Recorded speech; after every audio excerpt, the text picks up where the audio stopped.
All right, today what we're going to talk about is actually something you learned in pre-algebra and in algebra, and we're going to elaborate a little bit on it. So we have talked about how to graph lines in our previous math classes. And today we're going to quick review how to do that. So we have slope-intercept form, which is y equals mx plus b, where blank is the slope and blank is the y-intercept.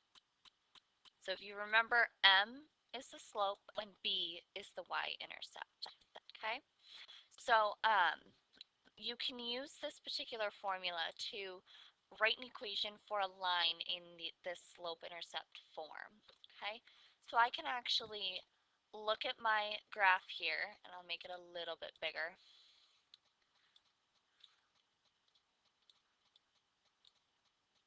All right, so I can actually say, all right, well, y equals, and I can look and I can say, well, I need to know my slope. So between these 2 points, I can say, well, I need to rise. So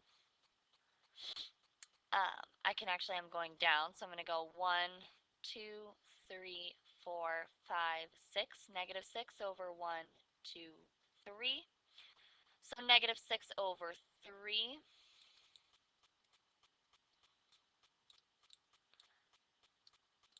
Plug in my x, and then my y-intercept, if you notice, is at 4, so I can say plus 4. We want to simplify this particular equation, so we can say y equals negative 2x plus 4. All right, so this is the most common way of graphing equations of lines. It's the most common, this particular form is the most common, the slope-intercept form, but we're also going to talk about a different form today. We're going to talk about the point-slope form. And the point-slope form is actually this C right here, okay?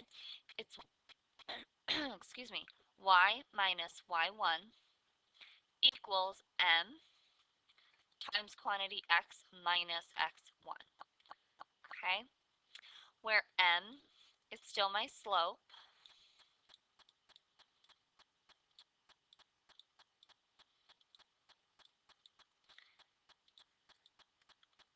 and that x1,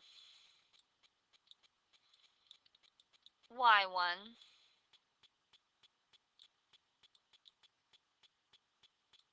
this is a comma, is a point on the line.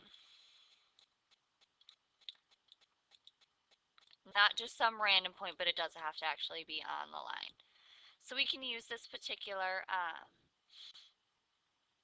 form to actually look. So in this, I would say in the equation, y minus 4 equals 3 times quantity x minus 4.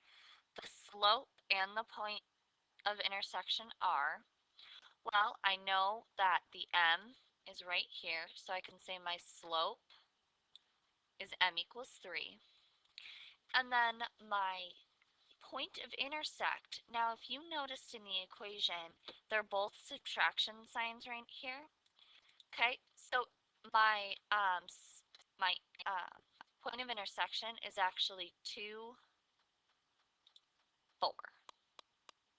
Okay, 2, 4, positive 2, 4, not negative, because we have the negative symbol or the subtraction sign already in the formula. It means that it would be a little different.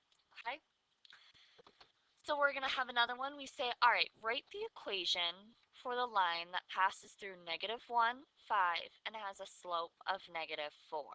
Okay, well, we can look down through our options, and we can say, okay, well, we have to find one that has a slope of negative 4. So automatically, I can say no to C and no to D. Okay, this is also a really good test-taking strategy when you have multiple choice tests to pick the most obvious thing and cross them out right away. Okay, so in these two equations, I have negative 4 as my slope, which is what we want. Now I have to find it where it passes through negative 1 and positive 5. Okay, Well, what you should notice is that one of my that my symbol for 5, or my when I plug 5 in for y1, it should, the subtraction sign should stay.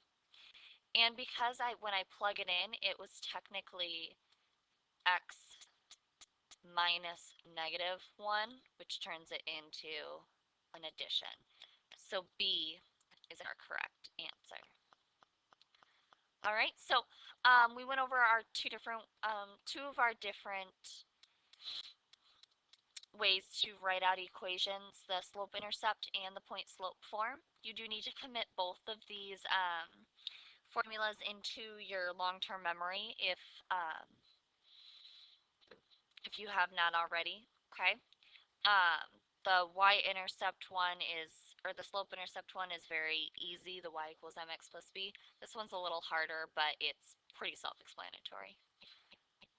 All right.